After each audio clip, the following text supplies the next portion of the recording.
Good morning, everyone. Welcome. I'm John McEwen. I'm the Executive Director of the New Jersey Theater Alliance, and thank you so much for being with us this morning. My visual description is that I am a white male in my late 50s. I have brown and silver hair parted on the side, blue rimmed wired glasses. I am clean shaven, and today I am wearing a purple button-down shirt with a tan sports coat. It is a common practice at the New Jersey Theater Alliance that we take a moment at our events to recognize and celebrate the individuals who founded the land that we're on. The language we are using for this acknowledgement was created with consultation and guidance from Reverend Dr. John Norwood of the Notoki Lenape tribe. We are grateful to him for his generosity, wisdom, and labor to craft these words. We gather today from many locations, but for those of us physically in New Jersey, we acknowledge that we are in traditional territory of the Lenni Lenape, the indigenous people of this land. We honor the Lenape tribe communities that still remained in their homeland and those of the diaspora that were forced to migrate away. We respectfully acknowledge that from ancient times, the Lenape have lived in relationship with these lands and waters, and we pause to show our respect for their ancestors who lived here before. The Lenape people today and their generations to come. We do have some Zoom tasks, roles that we want to just share with you as we go through today. And I believe Kayla has our slide. In your Zoom boxes, if you could please name yourself and your gender pronouns if you desire. Please keep yourself muted unless you're speaking. And if you do have a question today, please write the word question and then insert your comment or question in the chat. This will allow our team to easily find your questions, which we will get to during the question participation of our panel discussion. I'm so delighted to be with all of you today. I so wish that we could be in person, but allows us to at least come together and celebrate the outstanding organizations and individuals who are doing such incredible work in accessibility and breaking down barriers so that patrons, artists, and management can fully participate in arts and culture. Today is also a day of learning, and we have such an exciting panel that is going to be with us today, and really looking forward to this incredible discussion on disability justice. For those of you that don't know, our Cultural Access Network project was formed nearly 30 years ago, and it offers our field a wide range of services as they learn to move forward in making their programs and facilities welcoming to all individuals, especially those with disabilities. We do roundtables every month. We assist organizations as they develop their ADA plans, which is a requirement in order to receive state funding from our Arts Council. And we provide a wide range of resources on our website. This would not be possible without the incredible guidance and support of our amazing Cultural Access Network Project Committee, many of whom are on today's call. You can read more about the Cultural Access Network and our committee members, as well as today's speakers and award winners in the program that was sent to you prior to today's event, the digital program, and hope that you have taken some time to take a look at that before today, and certainly can peruse it after today's presentation. We are so grateful and proud of our partnership with the New Jersey State Council on the Arts. We are proud that New Jersey is the only state in the country that actually asks arts organizations to submit an ADA plan in order to receive funding. They walk the walk. And they have been incredible partners on this work from its inception. And today I'm delighted to introduce to you the Program Officer and Access Coordinator for the New Jersey State Council on the Arts, Marilee Talkington. Marilee? Thanks, John. I'm a mature cisgender woman with shoulder-length, light brown, blonde, gray hair. I'm wearing black-rimmed glasses, a blue shirt and sweater, and I have bookcases in my background. I want to thank you all for joining us today for the Cultural Access Awards. Although I'm missing getting together in person, one advantage of being virtual is that the awards are more accessible than ever. And this is always one of my favorite days of the year. As you know, arts accessibility is a high priority of the Arts Council, and we are extremely grateful for our longstanding partnership with the New Jersey Theater Alliance on the Cultural Access Network. On behalf of the board and staff of the Arts Council, I'd like to congratulate the organizations and individuals being honored today and give our deep thanks to everyone in the field working to ensure arts accessibility for all. Your dedication to this work, especially in the face of the challenges of the last 15 months, cannot be understated. I look forward to today's learning and celebrating with you all. Thanks, John. Thank you so much, Marilee. And now we're going to go on for our program. I'm delighted to introduce to you Beth Brevoort. Beth, as many of you know, is the Cultural Access Coordinator for the New Jersey State Council, for the New Jersey Theater Alliance. And Beth and I we've known each other for probably close to 30 years, and so delighted that she has joined the Theater Alliance as our Cultural Access Coordinator. And many of you might know her from her great work of her organization, Hands On, which provides theatrical sign language and interpreting services. And so I'm delighted to introduce Beth Brevoort, who will get us started with our program. Beth? Thank you so much, John. What a lovely introduction. So my name is Beth Brevoort, and as stated, I am the Access Coordinator for the New Jersey Theater Alliance, along with my other jobs at hand. My pronouns are she, her, and for a visual description, I am a white, mature woman with short gray hair, wearing a peach-colored top, and sitting in my sister's dining room in Virginia, with a lovely print behind me and lots of purple colors and a blue wall.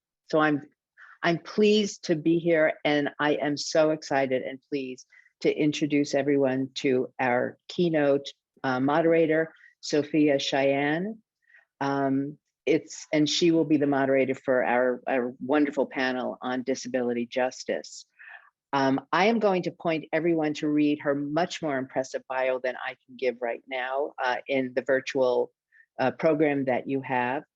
But I would just want to talk a little bit. I've had the pleasure and opportunity to speak with Sophia many times recently and seen her wonderful work as a moderator, which, as we all know, is not an easy task.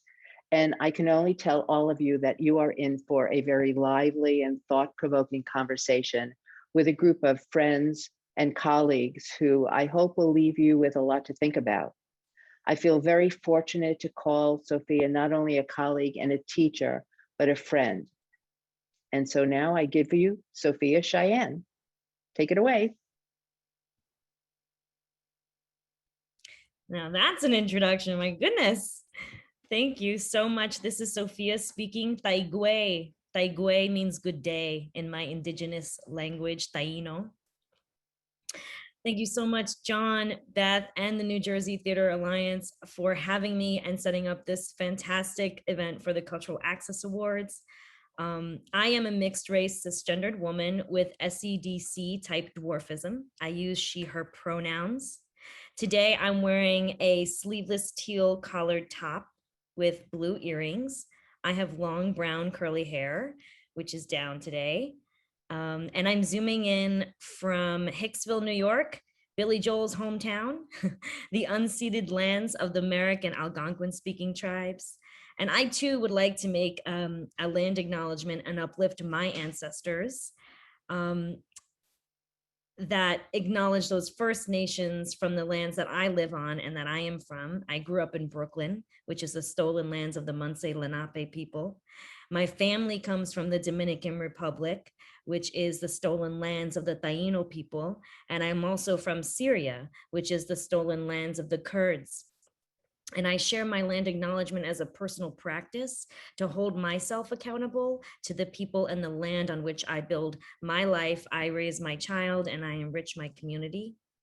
And my ancestors would say, "Hanhan katu," which means "so be it," which is another way to affirm and produce change.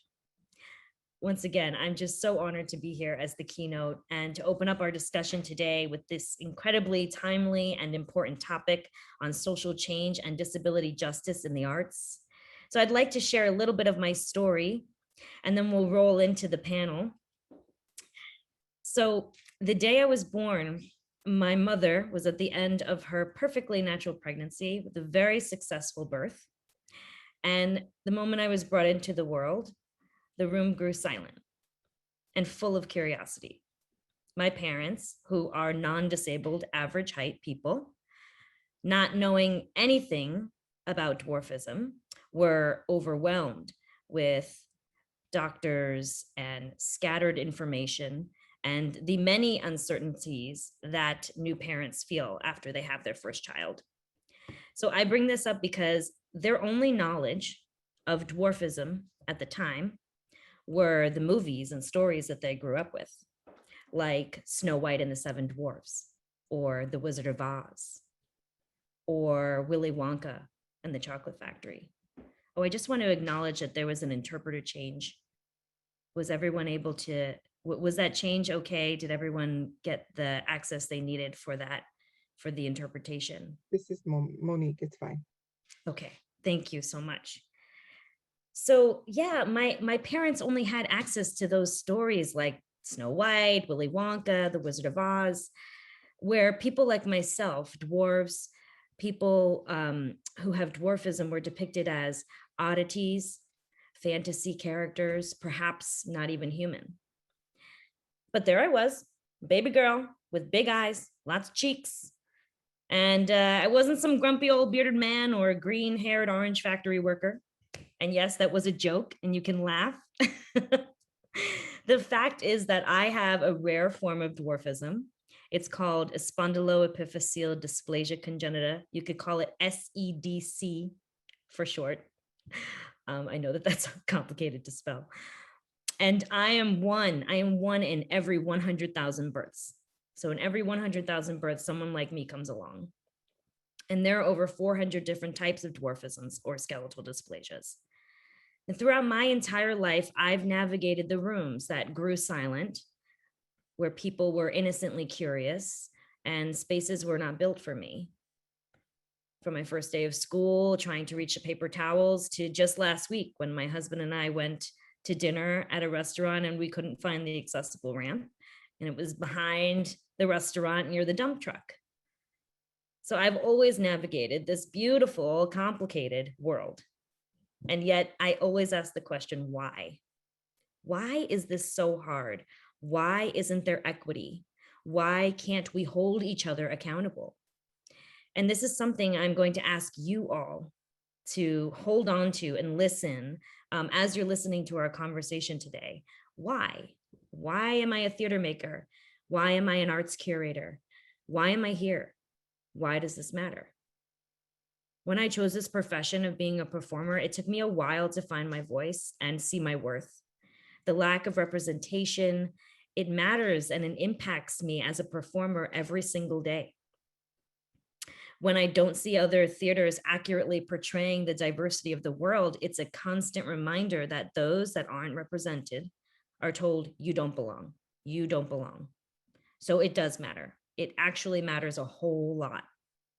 And not only as a performer does it matter, but as a human being, many marginalized communities have felt that feeling of not belonging. Many marginalized communities have fought for their rights to live in this world in harmony with others. It was Audre Lorde that said, Audre Lorde was the self-described Black lesbian mother warrior poet. She said, there is no thing as a single issue struggle because we do not live single issue lives. And as I became aware of other communities as I grew up and my own identity, what I learned and where I find my true power is in my intersectionalities, in my womanhood, in my cross-cultural heritages, and my disability. And it is in these intersectionalities between all of these things that I feel the most grounded and fully myself. When we think of disability justice, we are talking about just that. We're talking about intersectionality and all of the ways we're connected to each other. It examines disability and ableism as it relates to other forms of oppression and identity, race, class, gender, sexuality, incarceration, citizenship. And if we can feel and be seen as our whole selves all of the time, with all of our experiences and intersectionalities that we are, what a glorious world we would be. Naomi Ortiz, the writer and poet, would also say that disability justice is the cross-disability framework that values access, self-determination, and an expectation of difference. And I love this because expecting differences all the time, if we expect differences in our spaces, then we are really creating true equity in our spaces, in our performance spaces, in our art spaces, in our organizations. So like Audre Lorde said, we do not live single issue lives. So as we have this conversation today, let's think about how we bring our full selves, our whole selves to our work. Why are we here today? And how glorious the world would be if social change and disability justice in the arts were at the center of it. Thank you for letting me share a little bit of myself. And we're going to roll into the panel now. For today's panel of incredible artists, you are in for such a treat as we take a deep dive into artistry and disability justice. So yeah, let's start spotlighting our panelists. Thank you, Kayla. And I'm going to ask our panelists who you are. We'd love to know a little bit about yourself. If you could share a visual description of yourself, your pronouns, and a quick reminder that when you do come off mic to announce yourself, announce your name, and share, you know, that introduction and how you came to choose your artistic medium. So I'd love to start with Marilee, if that's okay. Please tell us who you are. Hello, everyone. Good morning. My name is Marilee Talkington. My pronouns are she, they. I am white. In my 40s, I have really short red hair, which I blew out straight just for you all today. It slicked back. I have wraparound sunglasses on because I'm legally blind and extraordinarily light sensitive. And this Zoom machine that we've been living on is, it's a monster for my eyes. So I'm also wearing a black tee and my background is blurred because I'm in my office and y'all don't want to see that mess. What do? I'm an actor, I'm a writer, I'm a director, I'm a producer. I'm the executive director of Access Acting Academy, which is a first of its kind acting studio for blind and low vision actors. But let me jump back really quickly. I won't take up too much time about this, but the reason I started that is because as an actor being legally blind, I have faced barriers for my entire career. And I wanted to create a space where I could remove as many barriers for the blind low vision community and create as much access to the performing arts as I could so that my community didn't experience what I experienced as an actor. I started acting about 25 years ago. I actually did get my MFA in acting from ACT. At that point in time, I think I was one of 2 in the United States. The numbers have skyrocketed since then to about 4. About maybe 4 or 5 of us, which I can say I'm I'm proud to be one of those people, but it also breaks my heart that there's still only 4 or 5 legally blind actors who have been, who have earned MFAs, who have gotten into MFA programs and earned them. I've done mostly stage work, 20 years of stage work on regional theaters around the country. And I've written and directed a lot of creating my own work, experiential work, highly visceral work that's very interested in engaging the other senses of the audience. So I was doing site-specific work 20 years ago where people were actually moving around spaces. Stories were being told around them. They could feel them, they could smell them, they could touch them. So they weren't just looking at them the whole time. I'm also a TV actor. I started doing television work about 4 years ago, which is a fascinating, it could be a whole panel on its own, the different kinds of discrimination that happens from on stage versus the industry of Hollywood. Wild to walk into a room with 20 years of theater experience and then literally be patted on the head and said, "It's so nice you're here, how wonderful you're acting." Yeah, it's a pretty wild space to be in. But what else can I say? I'm so excited to dive into this conversation because the other artists here are fierce. And I think we're all coming from a different angle of disability justice. So thank you for letting me introduce myself, Sophia. This is Sophia speaking. Thank you, Marilee. Why don't we hear from Monique? Or Momo? Thank you, Sophia. My name is Monique Holt. This is my name sign, the M at the chin. I am a deaf woman. My pronouns are she and her. And my description is that I'm an Asian woman. I'm quite short. Maybe can't see that in the screen, but I've got short pixie haircut with artificially blonde hair. I have black rimmed reading glasses. I have a black tank top on and my background is chromatic green. I work as an actress, director, playwright, director of artistic sign language and translator. I'm also a professor at Gallaudet University for theater and dance. I'm also on the board for VOCA, which is the Visual of the Creative Arts, the only BIPOC deaf theater art organization in the whole United States, and we're based in DC. I'm looking forward to having more discussion later, but I'm happy to meet all of you today, and I'm excited about this awesome conversation we're going to have. Back to you, Sophia. Thank you so much, Monique. Geron? Good morning, everyone. This is Geron speaking. I am a dance artist, writer, started as a writer and then became a dance artist.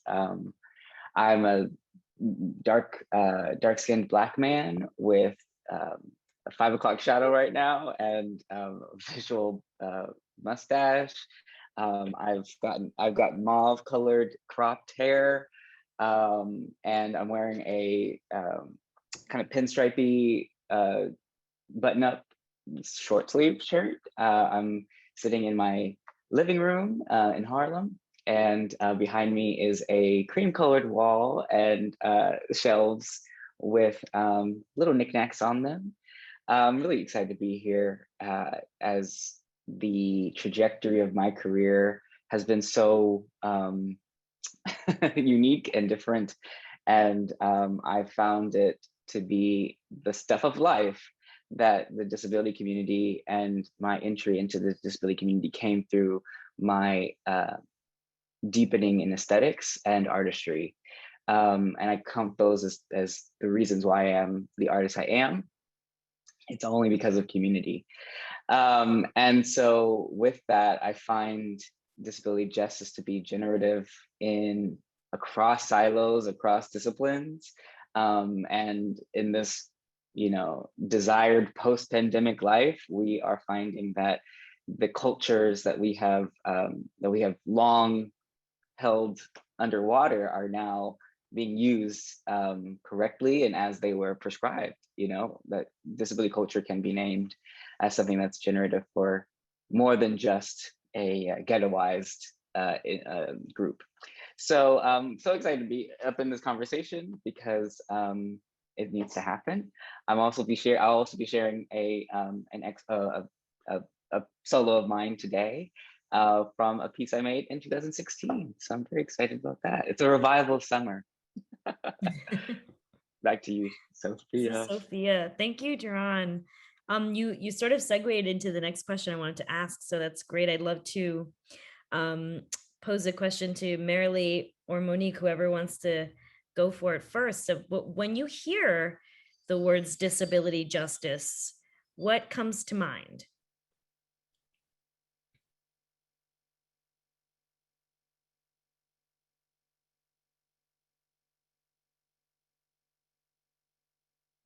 Monique? I would like to go first. This is Momo speaking right now. Monique. When disability justice is popping up into my mind, I often think about how people don't often think about their special needs, what they need. And then that becomes a barrier for a lot of people out there. There's a plethora of needs that people need. Let me think about it. For example, let's say a script. Let's say you have to go to an audition and there's a specific time slot and I'm over here thinking, oh, that's no big issue. I can show up at this audition. However, they haven't hired an ASL interpreter yet. I mean, you need to book ASL interpreter 2 weeks in advance. And if you don't do that, good luck, you're not gonna find one. But then my audition becomes pushed out later and later until they find an ASL interpreter. Until then, they might just not have the audition. So I have to think in advance for myself in this game where I have to, for my presentation, for my books, for my audition, I have to get ready for this. I need to be ready to have a conversation with the director, the casting director, and it's quite frustrating to not have the same access as everyone else. And I miss out on these opportunities because of the lack of access.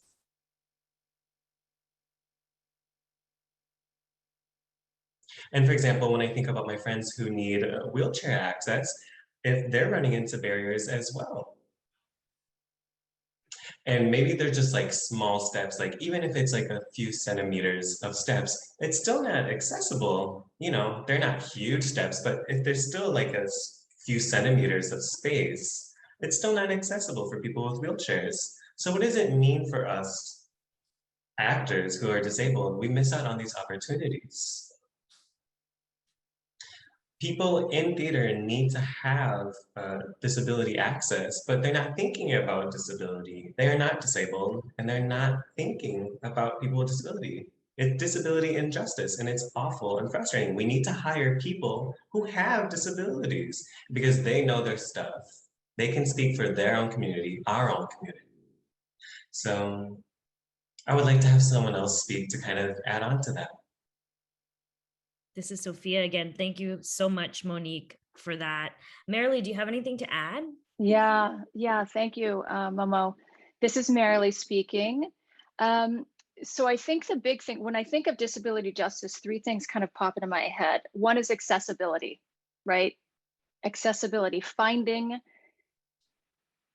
innovating access points so that anybody who wants to be in the room can be in the room. That takes work. Here's the thing about accessibility that I often think of though, is that when we think of, my experience is that when we start working on accessibility, it ends up being things that are just tacked on to the side of the privileged standard whole, rather than actually making accessibility one of the core principles and building blocks of the whole. But to do that, we have to start with belief systems. You can't just jump to putting a fresh coat of paint on a car that's broken down and say, well, we've made it all nice and shiny on the outside, we're good to go. You need to rebuild things from the very, very center and beginning. And that starts with, what do you believe? What do you actually believe about other human beings that have disabilities, that come into the room with difference? And I love this expect difference in the room. And I would add on, expect difference, but difference doesn't always mean danger. And I think that sometimes can get confusing as we become fearful of the difference. So going back to beliefs, I always say, you know, people come to me all the time and say, I want to make something accessible. And I say, well, what do you believe first? What do you believe about this person? Do you have belief systems that are inside of you that you didn't know, that say this person isn't capable, this person isn't worthy, this person is less than, and you providing an accessibility is some sort of act of charity rather than an act of equity, which I think is also disability justice too. This is about equity. It's not about charity at all. And I think working with the belief systems first, then moving to, or while you are figuring out the accommodations, whatever is going to make it accessible, is going to make it a whole integrated piece of work, organization, project, whatever.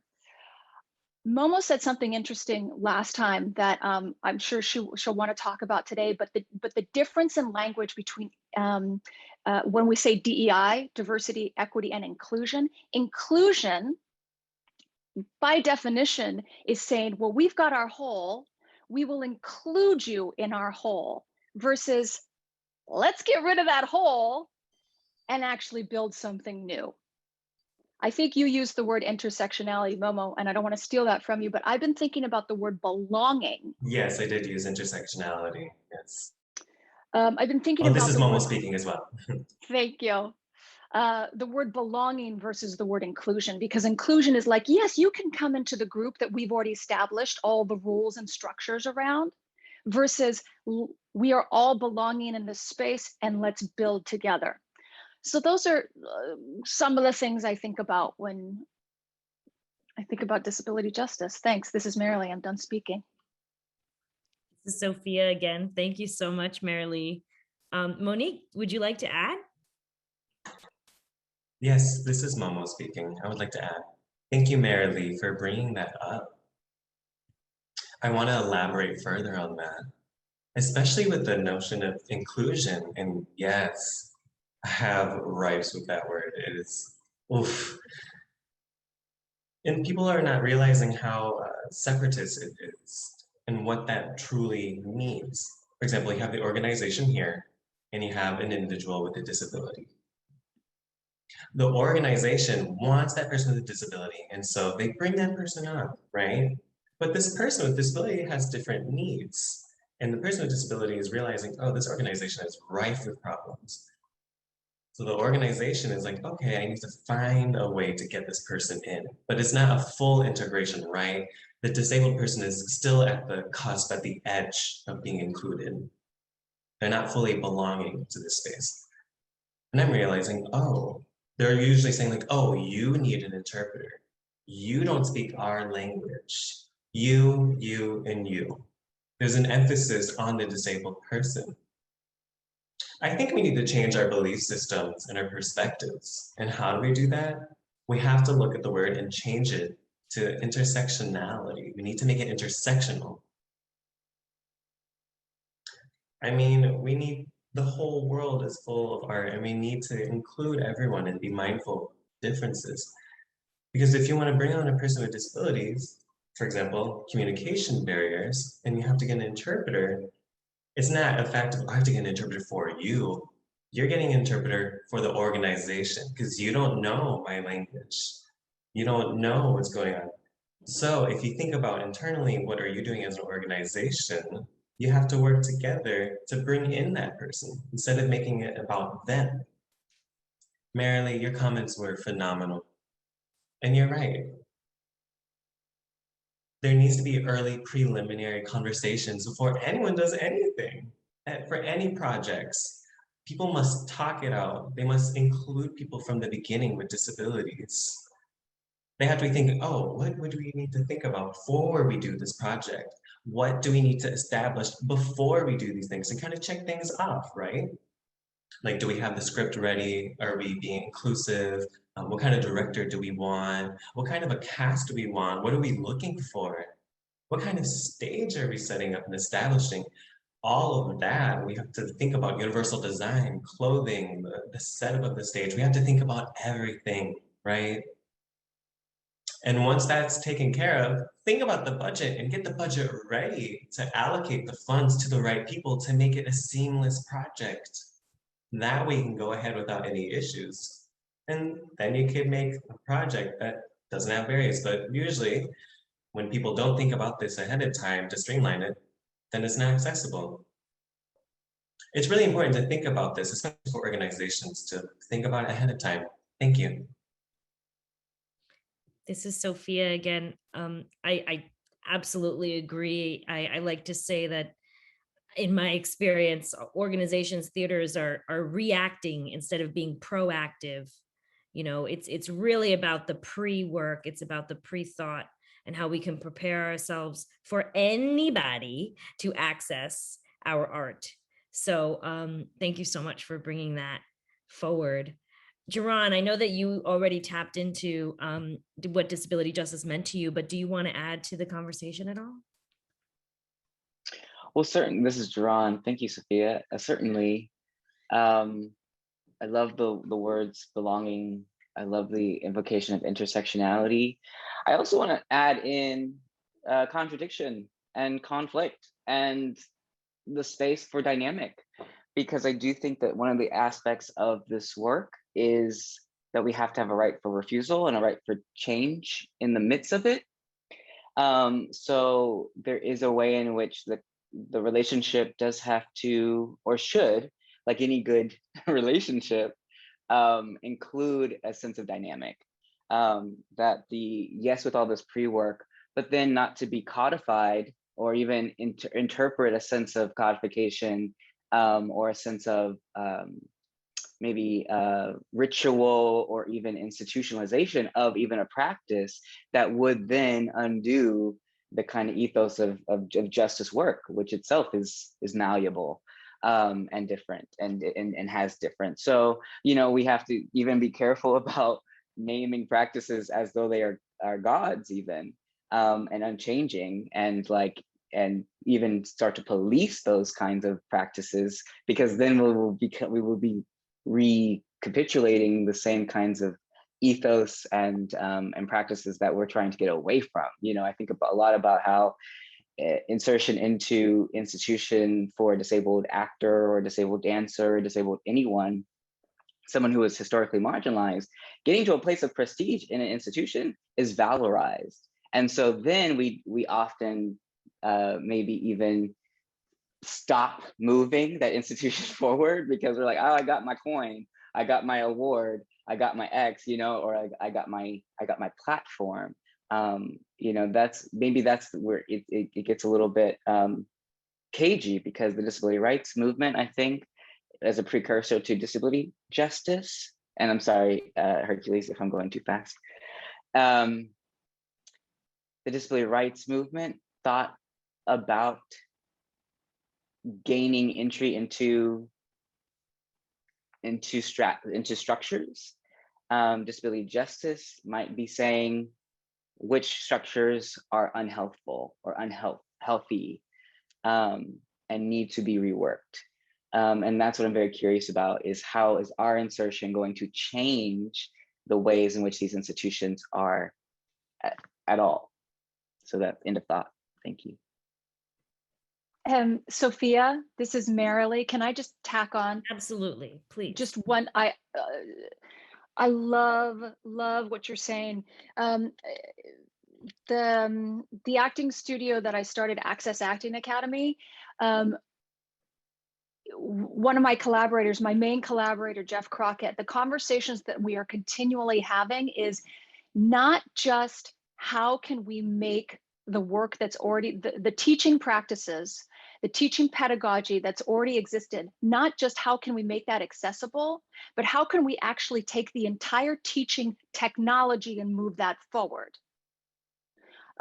Which I think is speaking to what you're speaking. So it's not just how can we fit into what's already established, which I think has been disability rights. How can we get access to the existing structures, but how do we actually go, what structures work, what don't, and how do we create something new that could actually be universal to everyone? I'm so excited because that's the other word that comes up for me when I think of disability justice is innovation. It is deeply, profoundly innovative for everyone involved, and that's where the juice is. And I love this dynamics. That's where the dynamics is, because there's going to be push and pull, and tug and conflict and mess, and then you come up with something so delicious at the end that no one would have thought of before. Oh, I just got the chills. I'm affecting myself. Oh, anyway, I just thank you. Thanks for letting me say that. This is Geron, ditto on chills, and I feel it a lot too. This is Sophia. Thank you so much, all of you, for just touching on everything that you have. And I think it all comes back to what we were saying, is that fear component of that there is fear of change. And I think that what inspires me is when I see artists like yourself doing the work that you're doing to activate that change and to break down those fears, and to say, you know, these systems are oppressive and we need to find ways to work together and be innovative and create belonging. So I'd like to just segue a little bit into your artistry, in the idea of, you know, that role of activism in art. You know, that's always been part of the history of art making. Artists have tied politics to their art, and social change and social justice issues to their art.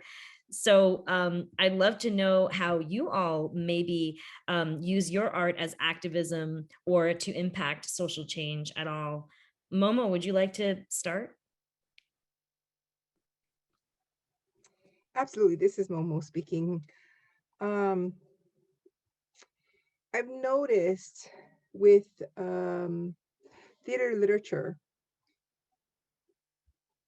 that it says that the deaf community is uninvolved, maybe acting, maybe directing, but nobody writing plays. And I think what's happened is that it's English traumatized is what's impacted, because English is related to spoken language and audio, being able to hear, and it's in written forms. In deaf culture, we don't use written English, and we need our stories told. And with the Seattle Deaf Theater organization called Deaf Spotlight, and I'm involved with them, they did a short play festival, which I was very curious about participating in. So I submitted my 10-minute play and I got in. I observed how they managed their event, and 32 people submitted their script, and they're 32, that's a lot. And you know, as far as full-length plays go, it's they're trying to get people to submit something of that nature, but only 3 were sent in. So I was looking at that pathway thinking, there's something that they're doing correctly. And I said, all right, I need to do something. So I reached out to a professor in Rochester at the NTID, National Technical Institute of Technology, and then someone from Columbia. The Rochester gentleman was the name of Dr. Aaron Kelstone. So the 3 of us did agree to collaborate and work together, and we developed the Deaf Short Play Festival. We contacted all deaf theater companies throughout the country, including Canada as well. And we said, okay, what we need to do is encourage deaf playwrights to write or sign in their preferred language, their dramatic format. oh my gosh, we got 24 submissions and have been produced already for Deaf Spotlight, one for Deaf Austin Theater. We have 2 for the New York Deaf Theater, and 6 for Northern Lights Deaf Theater Collective. And so in total, we had quite a few, and we had our very first short play festival that July. And I'm thinking, wow, I think the problem is whenever we're talking about transitioning from a short play to a full-length play, it's frightening. It's quite scary. We do provide at our university, we let them have resources from our institutions and our spaces. We've selected very experienced writers. We've had a dramaturg who has given tremendous support to us in our language. Again, I think it's more about needing to be proactive. Currently, my first obstacle would be, you know, when you're looking at, say, an Oregon group called Protactile Theater, and it's PTT is their acronym. And I noticed that they've been very resistant to being involved. And I was feeling like they weren't very welcoming because they didn't feel that they had accessibility because of what they called videism, which is being against people who are blind or who have low vision. And I would have to agree. So I really, really worked on trying to fix that. We're not quite ready yet, but I want to be able to incorporate that group of performers, and we need to continue having that discussion. And, you know, looking at things through social media and, you know, emails, and trying to get people to work together with the pro-tactile approach and have interpreters to have deafblind people become involved. And Zoom is a huge barrier. It's very, very frustrating. And these are things that I'm recognizing, and that we need to continue to find avenues to improve working around these barriers or breaking through them and taking one step at a time going forward, and never feeling like this is too much work ever. We need to get to where we need to be. And that means a lot to me. This is Sophia. Thank you so much, Monique. There's so much I just absorbed in what you shared, and I think a lot of people absolutely agree with what you're sharing. I love to pose the same question to Geron and Marilee about your artistry and activism, and if there's anything you want to share about your careers or what you feel is important in your own mediums, or however you want to share in this question, really. Okay, I'll jump in. Oh, Jerome. Please go ahead. Okay, thank you. This is Marilee speaking. You know, I want to be so transparent with everybody here with this question. When I'm asked what is my role as an activist in my artistry,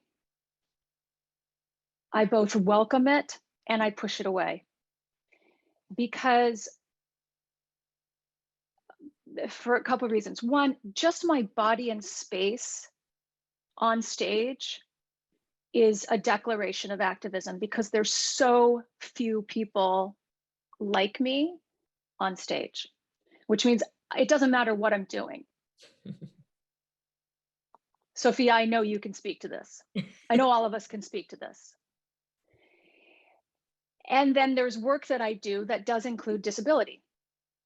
I speak directly to it. I did a solo show about vision loss. I did 22 different characters, some sighted, some blind, some in the full spectrum of blindness. The actual stage design, the production design mimicked how I see, so that the audience was actually experiencing. No one's ever going to know what we actually live with on a moment-to-moment basis, but I offered a scrim between me and the audience for the entire show. The lighting design went down. I had certain video design elements that actually created blind spots on the screen that mimic my own blind spots. So there are moments when I actually do something that is directly addressing disability and me as an artist, as a disabled artist. But then there's moments where I don't want any of that.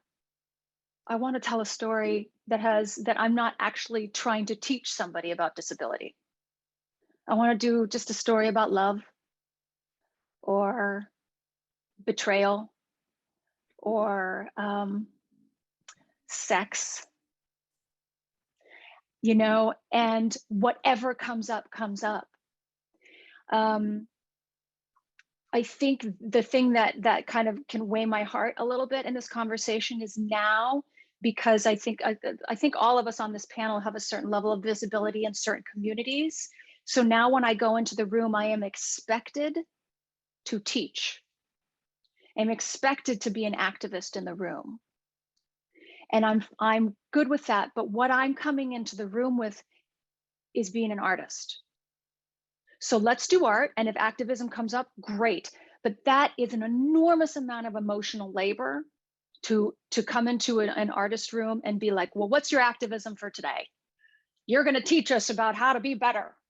And I'm like, let's just do some art.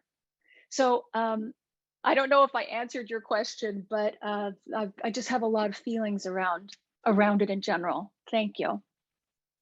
Yeah, no, this is Sophia again, and I appreciate your transparency so much, because that's sort of why I asked the question. Is, you know, the reality is that yeah, our bodies in space do it. We're there, and then audiences are learning and absorbing, and all of a sudden they're conflicted, and there's so much going on that our bodies in space automatically educate or bring a new layer of awareness. So that transparency is so real, and I think that the audience here needs to hear it. So I really appreciate you saying that. And I also think it comes back to, so when folks like all of us on this panel are going into the room and all we want to be as artists, that's where that proactive work will support us as artists, because we will be able to come into the room and those needs can be met without conflict and without and it's okay that there's fear and confusion and questions, but at least there's an effort there, or there's some forward motion, and it's not all reliant on folks like us. So I appreciate your transparency, and I think it's super important for people to hear. So thank you for saying that. And Geron's just like nodding his head the whole time. Monique too, and we're all with you. Geron, do you want to add anything about your particular career or your experiences? And then I think we'll go into maybe some Q&A, one question and then maybe some Q&A. Yeah, this is Geron.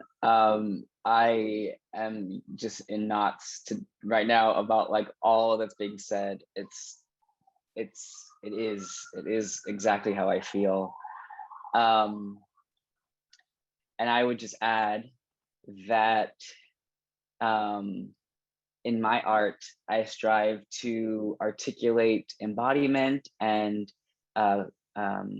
vocabulary, if that be movement, if that be textual, if that be shape-wise, architecture. I want to encourage a new expanded vocabulary that can be utilized, that can be part of the canon, that can be used as a way of context, so that it is something that is not necessarily novel any longer. I'm really interested in how do we get to familiar. Mm-hmm. I want to, the piece I'm showing today, it's very important that it's a revival of like something that I did previously. One, because that is a scarce experience in the realm of disability in general. Like we only, I remember my first performance ever was being inserted into Hayulatsky's GIMP. And I took on the role of another person with cerebral palsy and so that kind of, I inserted my body into a role that was specifically to that body. And so that was really brilliant to me. And so this piece, this ed that you'll see today, is me trying to reinvent and to innovate the aspect of memory that corresponds with our experience as a disabled body in PE class.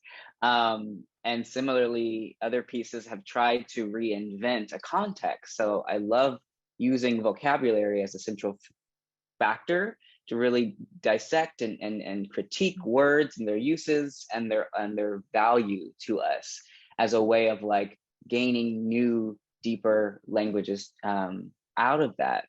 Like I think about activism in schools of thought too. Like I want to be an activist in the vein of whoever, like that there's a kind of precedent and there's kind of legacy that we're filtering in, even though our bodies are distinct and our experiences are distinct. But I want to call out, like, sometimes that I'm doing this in the style of Joffrey Holder, or I'm doing this in the style of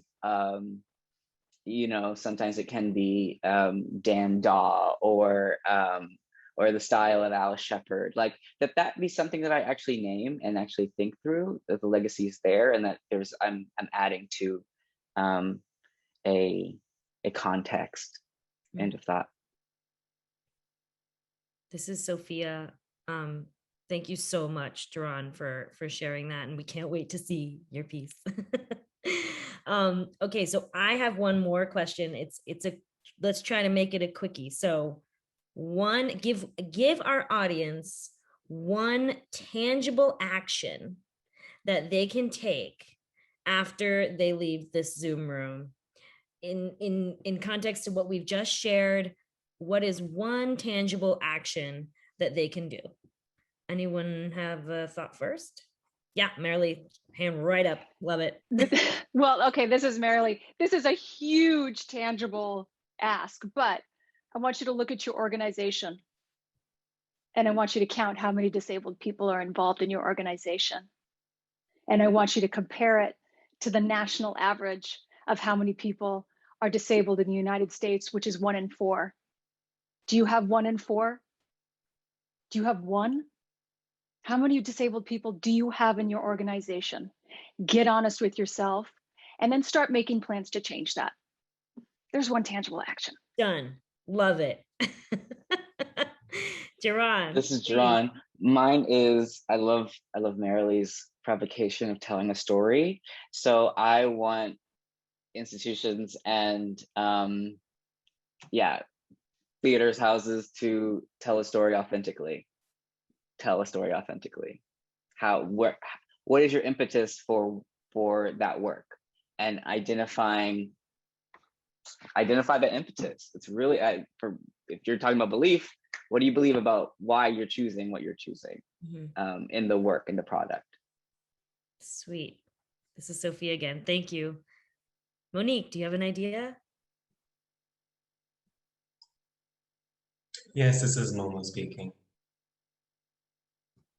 When I was involved with the communication theater group,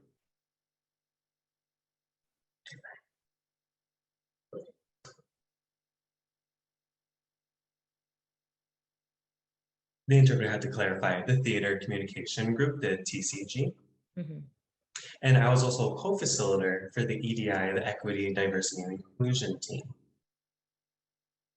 And that was quite an interesting experience for me to see where was like the big theater companies were, and then where the smaller companies were.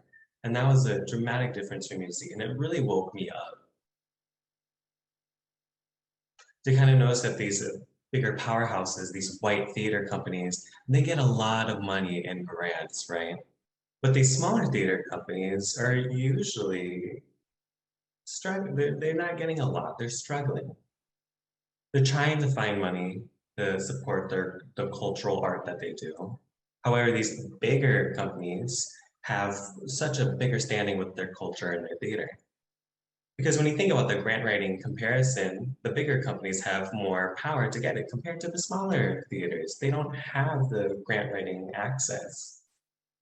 So I'm thinking, how can bigger theaters and smaller theaters work together?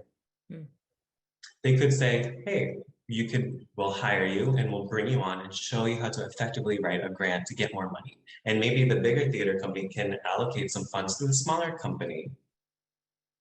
Because when we realize that the smaller companies do not have the financial history to back it up, and that's just bad. If they can't prove that they can get money for grants, they're gonna have a harder time securing grants. And it becomes a vicious cycle where they're stuck in this trap of not getting funds. And that's a frustration and anger out of a lot of smaller companies to say, hey, you big companies, can you help me out? So what does it mean for us? What does it mean for us to be activists and support that type of work? Why doesn't someone from a bigger theater company come down to a smaller company and help us out, help us with grant writing and secure funding? And that truly shows collaboration, that we are working together.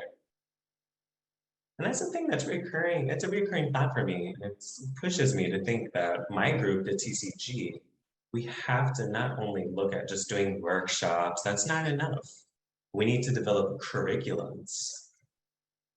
We need to develop courses. We need to do textbooks for universities and theater programs, dance programs, film projects, anything related to the arts. And we have to teach it effectively, and we have to be proactive in self-advocacy, right?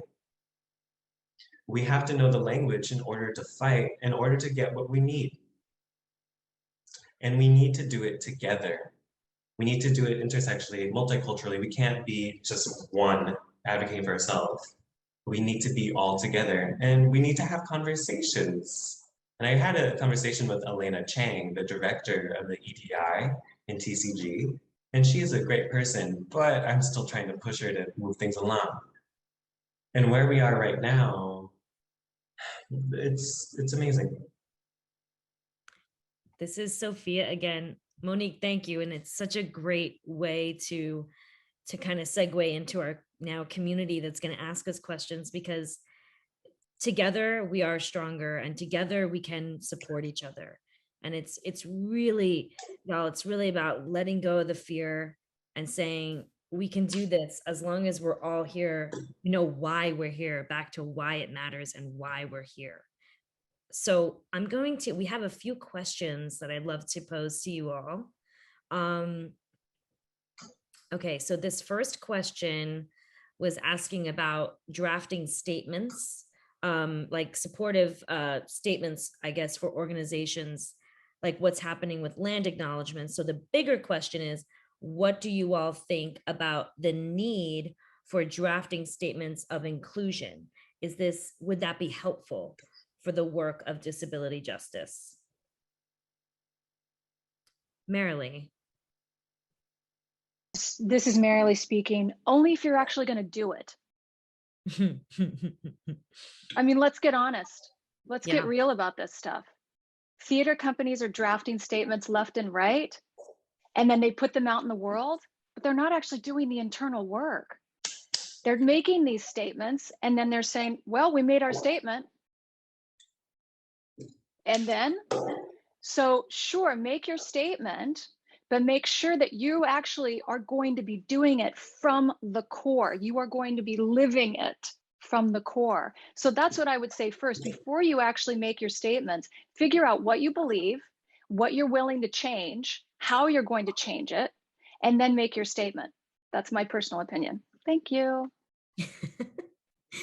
This is Sophia. Thank you, Marilee. And I think it comes back to these, I was just asking you all for a tangible action, right?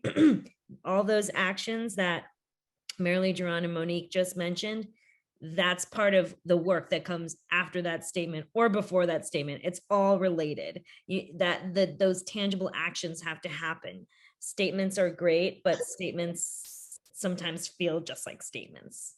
So yeah, thank you for that, Marilee. I'll jump to the next question. Oh, do you want to add?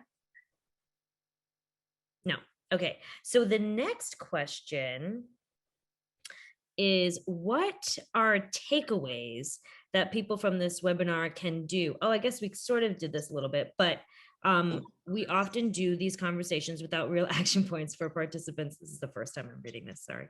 Okay, so I feel like we covered that. Beth, is it okay if we move? Okay, so good, look at us. We did a question before it even came, proud of us. Okay, so here's another question. We have enough time for another one. Talking about language, what do people think about EDI and how to make sure disability justice is part of the conversation? So we sort of touched on that a little bit, but does anyone want to add? Or do we feel like we covered that? Maybe, yeah, Geron, please. This is Geron. I really do think that it has to be in procedure. So similar to the statement, you have to be living it out.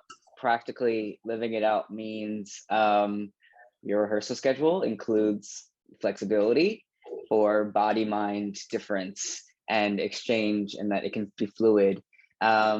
Personally, I felt that like sometimes just the realm of productivity can be so overwrought with ableist overtones, even from people who espouse to be allies or even disabled themselves.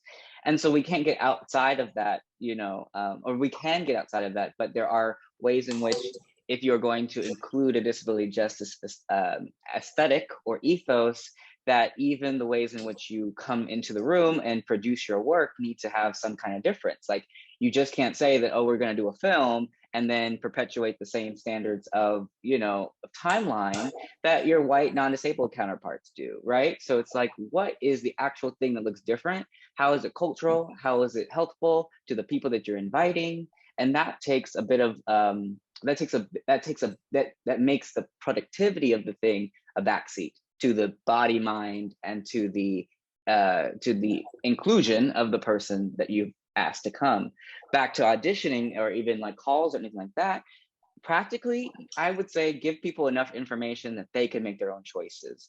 For example, at an audition, if your audition notice doesn't say that it has an ASL interpreter, or you know, if for pro-tactile folk, like that there's an interpreter for that, like that the certain kind of services you provide at the dang thing, then don't expect people to engage, you know, or you know, and if you want signal to the communities their languages for being included and for being for their sense of belonging. I think that's one of the main things I'm thinking through. Yeah, in a thought.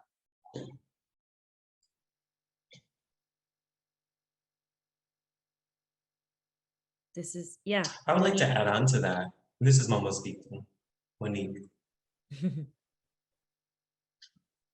I remember one time I had made a suggestion. I can't remember to which theater company. I think that's not the point of this. Anyway. And I asked to add an icon to their newspaper. This was back in the day, so it wasn't like a flyer or anything like that, but it was a newspaper. I was like, can you please add an icon that says ASL accessibility or an interpreter or whatever? Their response was, oh, it's too expensive. I disagree. It'll attract more people if you signal out, because people don't realize that their families, their friends could have disabilities. And oftentimes they're not encouraged to come out to see live theater because it's not accessible. Because if it's not accessible, why would you go? It's just like an automatic assumption that they're not accepted in these spaces. They're not going to go out there if there's no signaling or programming or advertisement. Because typically we have to think, oh, do you have like you have a closed frequency so I can listen to it? Do you have an interpreter? Do you have access? Do you have pro-tactile? Do you have captioning? We're always asking these questions for access instead of just feeling like it's already accessible. And the person, there was a person who was hard of hearing that was losing hearing. And they came into an event like, oh, I didn't know they had captions. Oh, that's interesting. I would have went.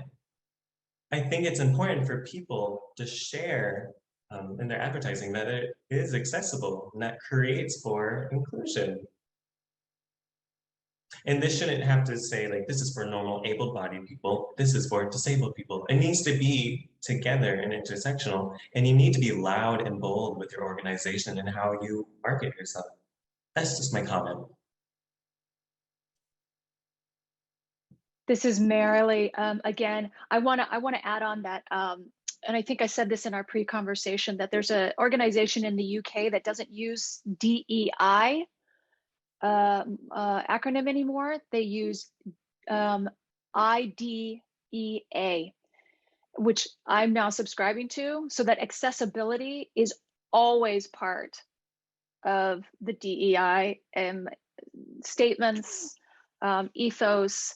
So just thinking about that now, always thinking about the A when you're thinking about DEI work. I also put in some practicals, just the super practical in the chat.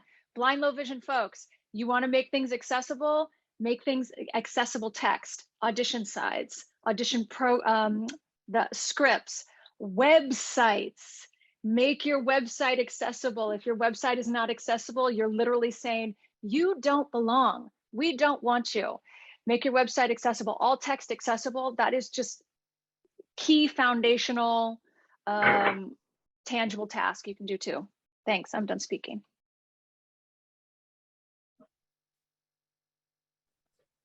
This is Sophia again. Thank you so much, Marilee. And you sort of brought us to what I wanted to ask next. So I might bring it in just in case anyone else wants to add, but sort of in that EDI thought, thinking, and you sort of just said it, like adding the A is actually bringing in that intersectionality as well, because everybody needs access in some way, right?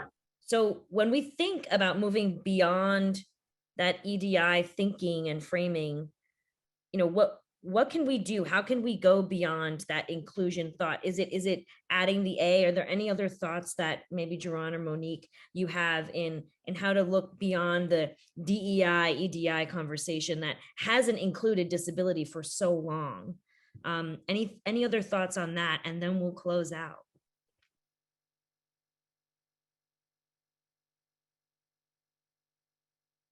This is Geron. I think a lot about the term love, and I wonder our expectations of love, and I also like when it's given, and how we feel that. So, you know, from the get-go, my desire for an institution to love me is already going to be fraught, because it cannot, you know, will itself to like even dismantle itself to love me, you know what I'm saying? So there's a way in which there is a procedure of engaging with the entity and my expectations of it. And I suppose what is the thing I'd suggest is, again, an authentic engagement that does look at the person as an individual, but not, I mean, that starts with the curiosity, really. Like, again, the impetus. I think for us as artists and for us as we're trying to conceive of access as a necessary element to everything that we do, I love that you would have facility with it, but I also would love that you had curiosity and your own institutional specific impetus toward that. Like, it does have to be like what the public does with access does need to look different than what Signature does, or this dance company versus that dance company. Like, that is the multiplicity that can happen if we just engage on it, on the way that in a way that we already count the aesthetics of that entity, if that makes sense. I hope that made sense. Please, anyone else ask if that didn't make sense. Geron, absolutely. And I think it's a perfect way to end off. You all have been so fantastic. And this audience, I told you, you were in for a treat. You got a lot of good stuff to think about. So thank you to the three of you. I'm honored. I'm so honored to share space with you. And I can't wait to go grab a cup of tea or coffee one day together. And I want to also thank our interpreters and our captioner, for your contribution to our conversation as well. And I'm gonna pass it back to Beth so we can watch Geron's lovely dance. And you all are rock stars, so thank you so much. It's been a pleasure. So, Sophia and all of you, I cannot thank you enough for, I love these conversations. I think they're deep and thought-provoking, and I hope that everybody that's attending here, which, you know, Sophia just mentioned, I mean, the love that is coming out of in the comments to all of you from everyone in the chat is amazing. But, you know, I hope everyone will listen to all your comments and go out and do, and just listen and you know, go forth and take what you've kind of heard here and back to your organizations and rethink and revisit and think, but mostly take action. And that's what I hope we all can get from this. So thank you all for your participation. And now a treat. So before we get to our award ceremony, I am just pleased and honored to be able to present a video of one of our panelists, Geron Herman. In terms of a short bio, please go to the information that you've been sent and read his extensive and impressive bio in the program book, because I can just tell you that his list of honors and accolades are way too far and lengthy for me to talk to go into detail here. But as a dancer, all I can say personally is that I've seen him dance in person, and this video gives you a taste of the beauty of his art. But mostly importantly, I hope that it will encourage you all to go out once we're all out in the world and experience his art in person, because it really is amazing. So now I give you the art of Geron Herman, and Kayla, take it away.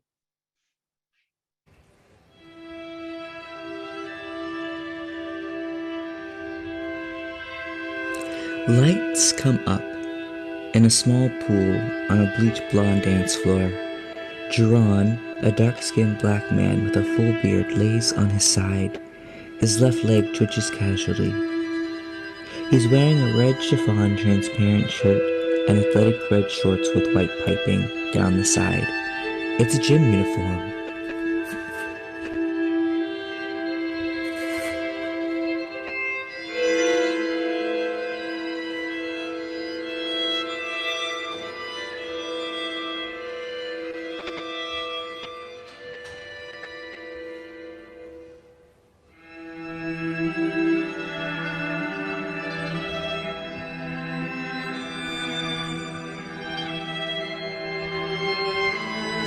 Geron shifts into a one-armed push-up parallel the audience, pumping vigorously until he lands.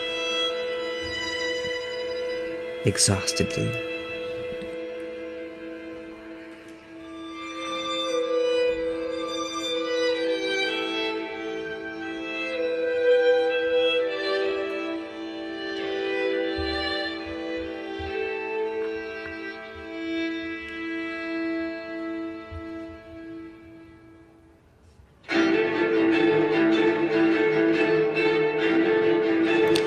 The pool of light begins to widen as the push-up arm trails backward to the crux of his back. With the touch, she releases into a large backbend spiral and another that whips from containment.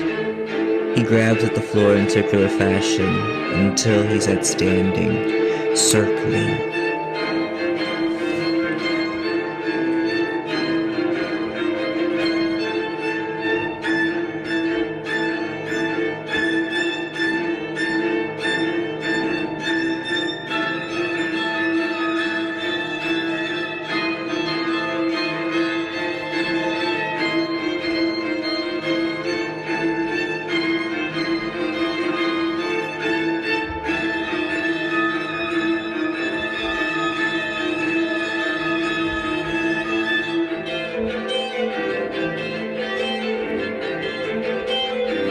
Circling, he's off to the corner, legs underneath him and a constantly spiraling right arm that twists from his body to the air.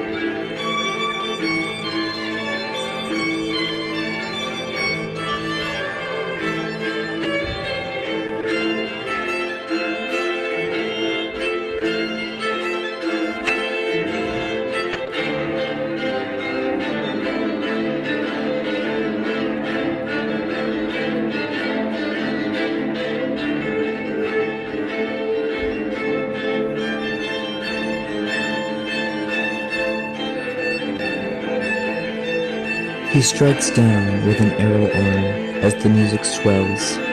Slowly rising, he stops in low arabesque.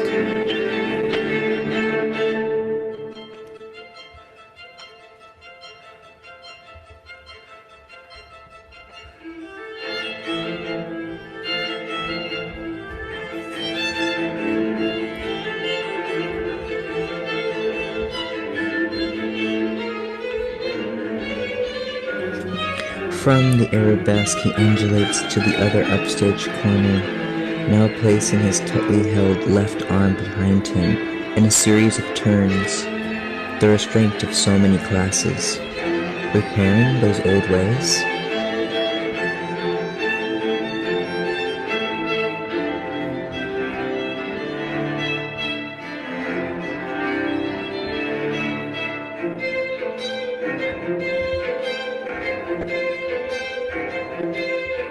He modifies a push-up downstage, swiping until he lifts up as if in a jumping jack.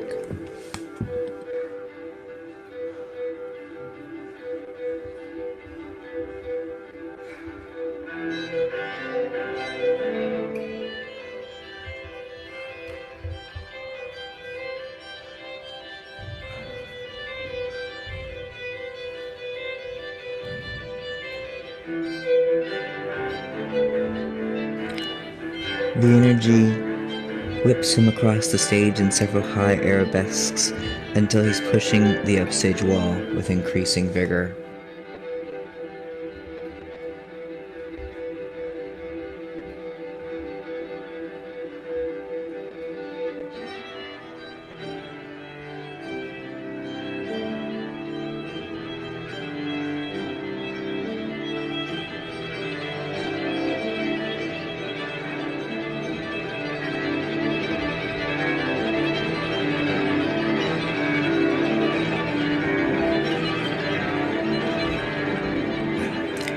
Downstage in chaotic twists, you hear exhaustion.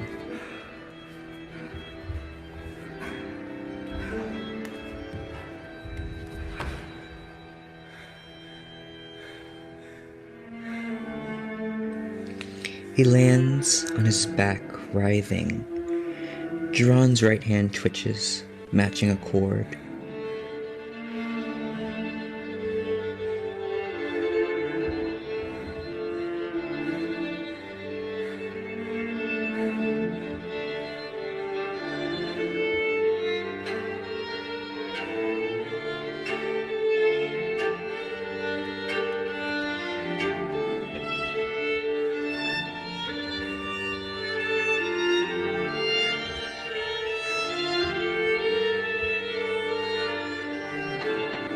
The left hand rises to meet the right. Twitching is quelled once it touches. Laying on his side, Geron brings his legs in, then pushes out into a long yawn against the blonde floor. The red chiffon is crumpled from sweat and body, but still drapes nicely.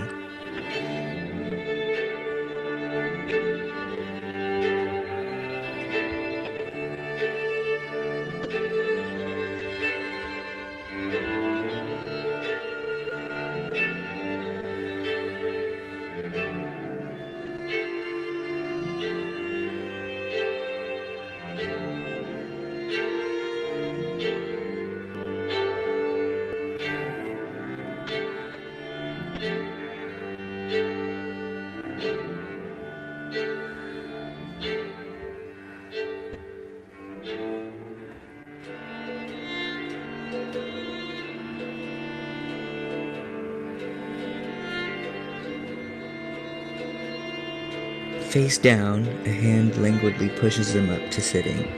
The light is on his face now.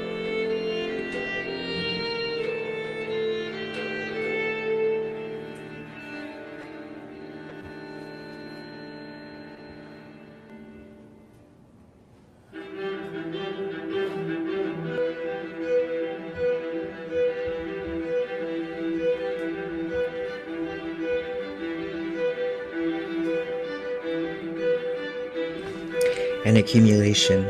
Slowly, Geron circles his right arm around his head, makes a cross with two hands, and lets the left arm turn independently. This speeds up considerably.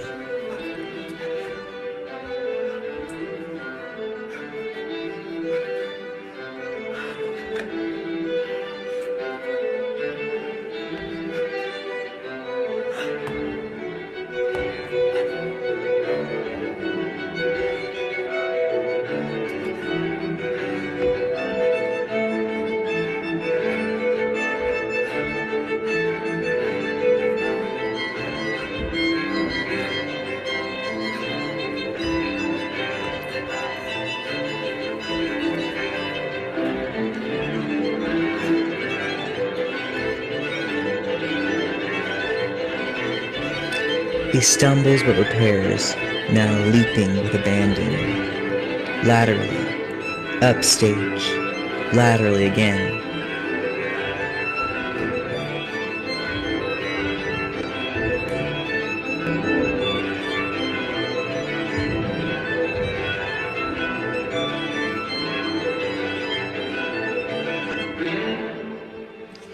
A quickening.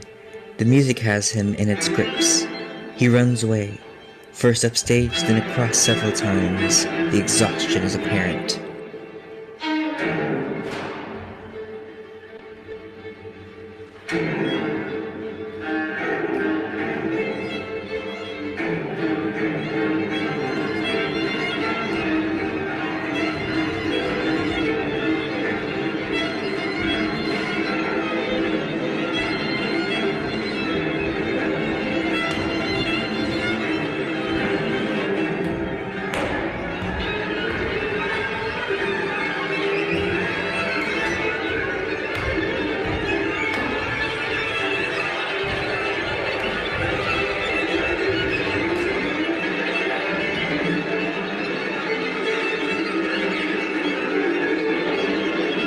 Rising.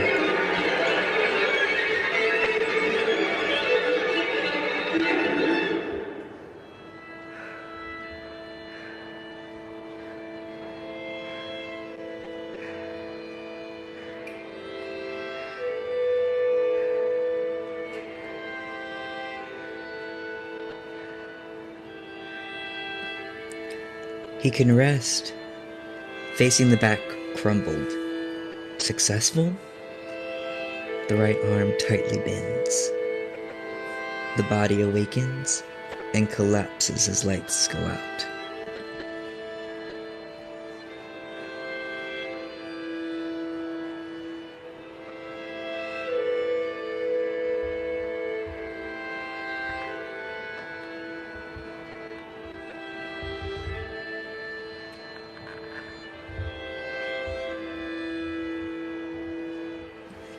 He is a shadow as the pool returns.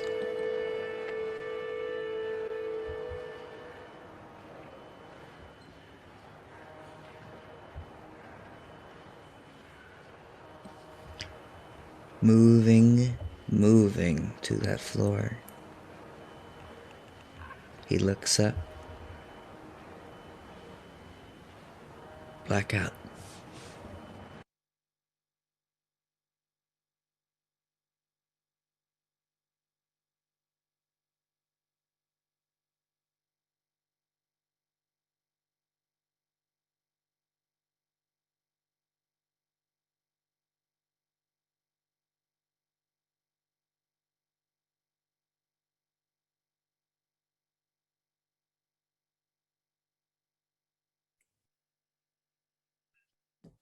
What an incredible piece. This is John McEwen here. And just, Geron, thank you so much for sharing your beautiful artistry with us.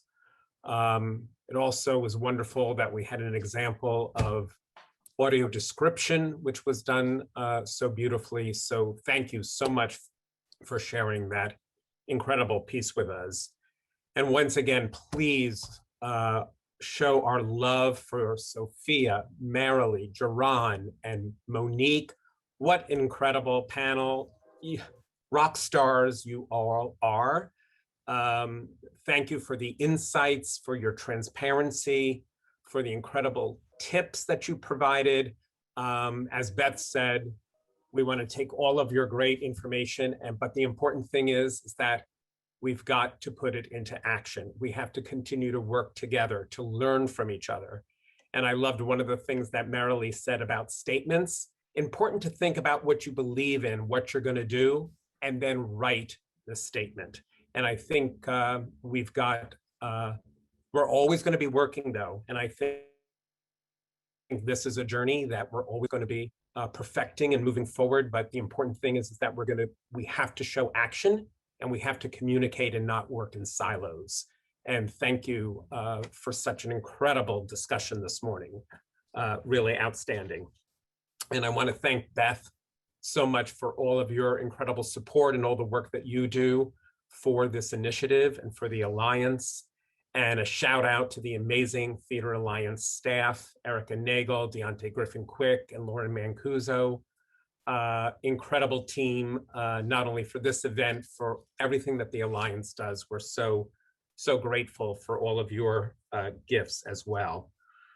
So this comes to a part of the program that I really look forward to, is to be able to shine a spotlight on individuals and organizations that are showing such innovation and leadership in breaking down these barriers. They are doing the work, and we're just so happy to be able to spotlight them. And to present our first award, our Leadership Award. I've known a lot of people for 30 years or more, like Beth, and also like our next speaker, Arlene Romoff. Arlene is a member of our Cultural Access Network Committee. She's also a past president of the Hearing Loss Association for New Jersey, and an author, an advocate, a friend, an arts lover. Just so delighted of our long history together and all that she has taught me and the impact she's made on our field. So it gives me great pleasure to introduce Arlene Romoff to present our first award. Arlene? Well, thank you very much, John. I just want to make sure everybody hears me. I'll just do that as a sound check. As a description, I'm a mature woman with reddish hair, shoulder length, wearing a magenta shirt. I am wearing headphones, and the headphones are covering my ears. However, I am deaf, and I use cochlear implants to hear. So the headphones are actually covering the microphones of my cochlear implant speech processors under here. So I look the part, but hearing loss is invisible. I use captioning. I am not a sign language user, but I've been an advocate for whatever works for people with disabilities. It is my honor and pleasure to be making this Leadership Award to the Art House Productions. And they are truly deserving of this award because they lead by example. Art House Production ensure their productions and gallery presentations are accessible for all audiences.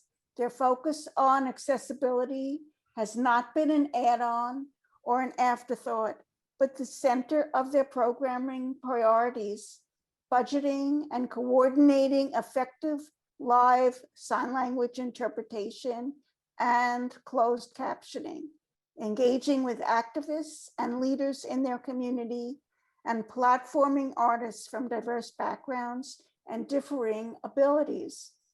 They have mobilized the diversity of talent and cultures in Jersey City to program exciting varieties of work from artists from many backgrounds, platforming them through programs like JC Fridays, both virtual and live, and various workshops, seminars, training exercises, internship opportunities, and events.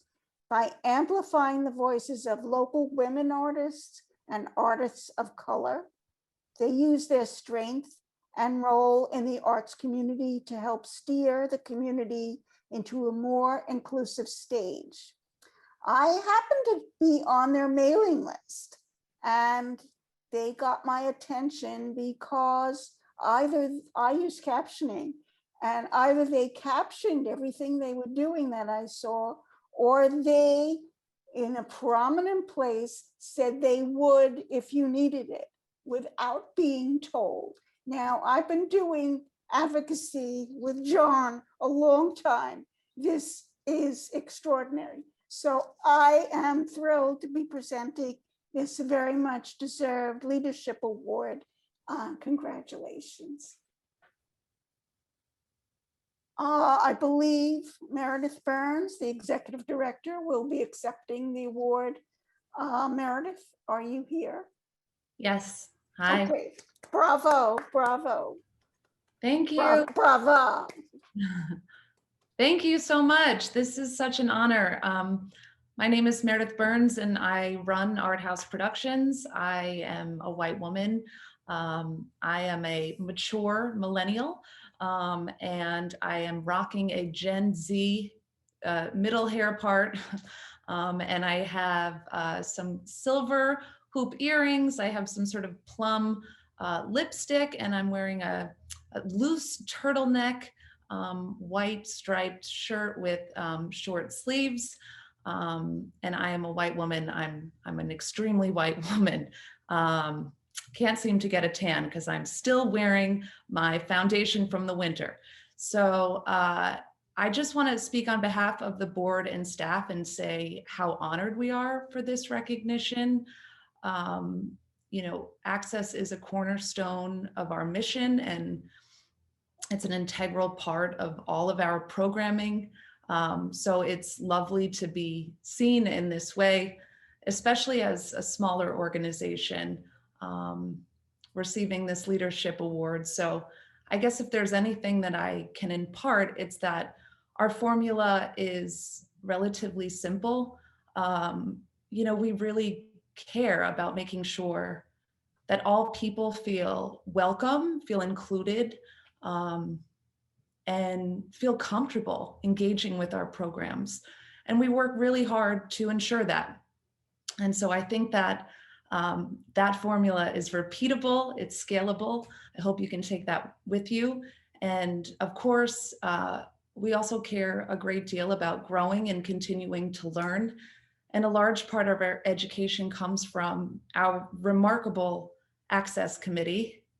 They're an incredible group of people, disability advocates, and they are led by Rachel Handler. She's an actress and she's on the Art House board. And I believe she's here with us today, and I'd love for her to say a few words. Oh my gosh, thank you, Meredith. I'm just floored. This is such an honor. And I think, you know, when I moved to Jersey City 6 years ago, I was really looking to build a sense of community since I knew I would be here for a while. And as an actress, writer, producer with a disability, I was hoping to get involved in some sort of arts organization in town. And like a month after I moved, I saw Art House having a mixer for artists with disabilities. And I was like, this is fate.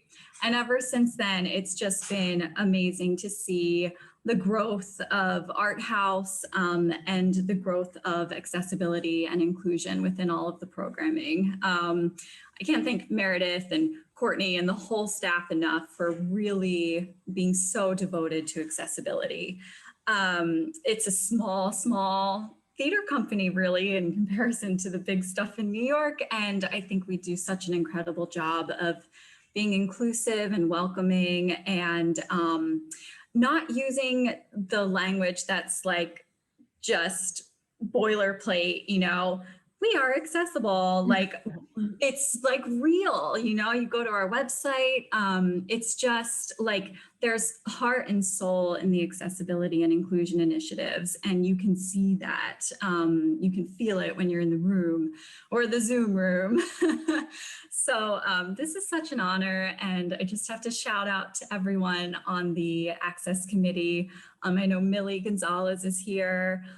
Colleen Roche, John McGinty, oh my gosh, Stephanie Lubelin, and Crystal Allen, the amazing Crystal. So dream team, diverse not only in our disabilities, but our ethnicities, sexual orientations, everything. So I don't know if we've ever actually all been together in the same physical room, but the Zoom room for sure. So hopefully soon. So thank you so much.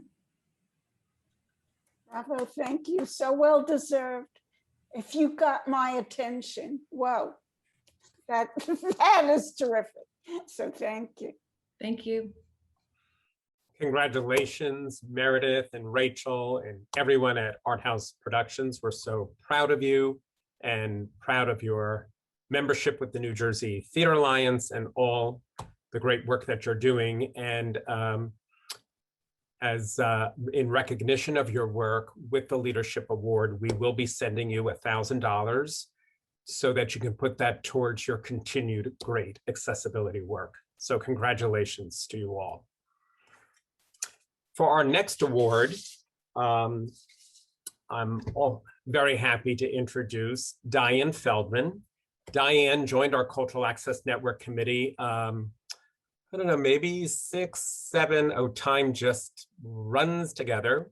But Diane, I mean, we hit it off immediately. First of all, she is a theater lover and attends many of our theaters. And that's actually how we met, because Diane had some ideas and suggestions for some work being done in New Brunswick, and we had conversations. And then as soon as I asked her to join the Cultural Access Network Committee, she didn't even hesitate. She said absolutely, and she has been such an incredible committee member, educating the committee on so many areas, especially as we're thinking about as our organizations are doing ADA planning work.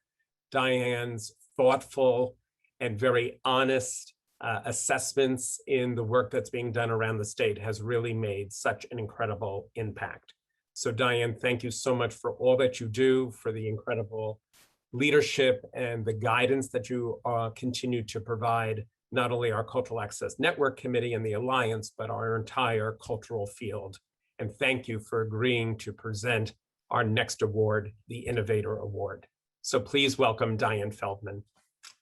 John, thank you very much. I'll describe myself. I'm a white woman with brown short hair and bangs. And I'm sitting here in my office, and I use a power wheelchair to get around, and I drive the wheelchair using my head and a specialized headrest. I am thrilled to be presenting the Innovator Award to the Arts Access Program at Matheny. I've heard a lot about Matheny over the years and got to know a little bit about their Arts Access Program. This program was completely shut down the past year to protect the nation's most vulnerable population. However, the team knew that the isolation and lack of opportunity to express would be so detrimental to this community. The Arts Access Program at Matheny sprang into action and figured out how to turn their facilitation process, which is traditionally done in person and on a one-to-one basis, into a completely virtual interactive experience. Their team found ways to make painting and dance accessible via Zoom. They shared screens to show charts, danced through their kitchens, and brought smiles, one Zoom meeting at a time. This initiative came with a host of complications, including lack of access to the internet and suitable technology, lack of trained staff to establish connections between the client and facilitator, and communication challenges for their nonverbal and limited verbal artists. When I got online to learn more about the program, I was really impressed with how they embrace technology to achieve a goal of reaching all their artists this year. And I commend them for that. Accepting the award today is Eileen Murray, Director of the Arts Access Program at Matheny.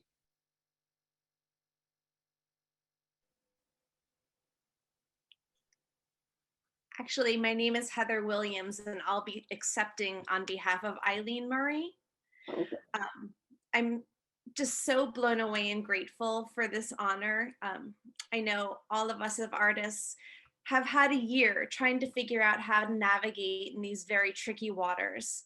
But being Arts Access, we have always been committed to access for everybody who wishes to participate in the arts. So when we were faced with this pandemic, it wasn't a matter of if we would be able to work and create with our artists, it was just how. So it took us some time to figure out all of the technology, and thank goodness for Zoom, and thank goodness for all of the accessibility options that are available, because that was the cornerstone of how we made this all work.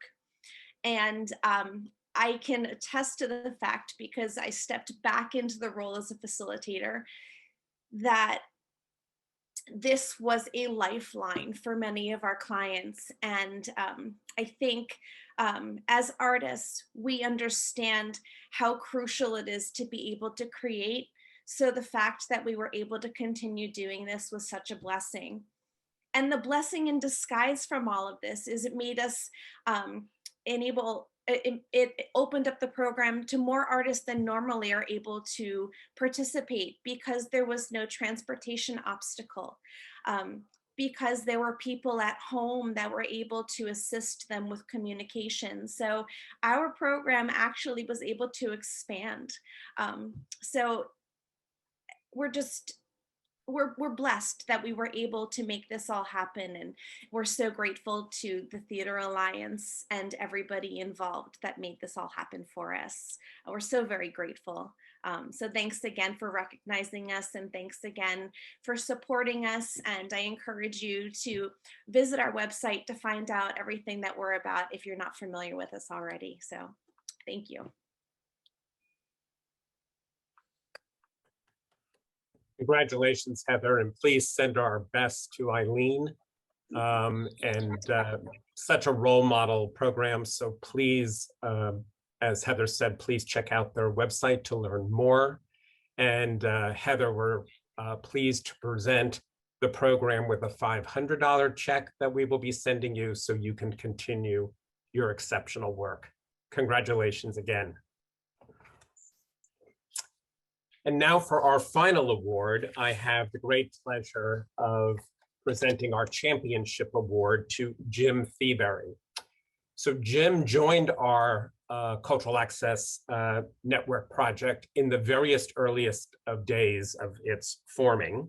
He is the former director for the Division on Disability Services for Bergen County. I can tell you that Jim, as a Cultural Access Network committee member, filled with energy, filled with ideas, and filled with a great Rolodex. Jim knew everybody, and he was always such an incredible advocate, spokesperson, not only for the work that he's doing there in the exceptional work he was doing with his office in Bergen County, but he was an exceptional in terms of what he brought to the Cultural Access Network Committee. He introduced us to many speakers of our work for our workshops over the years. And also he introduced us to many talented folks, our various musicians and dancers and actors.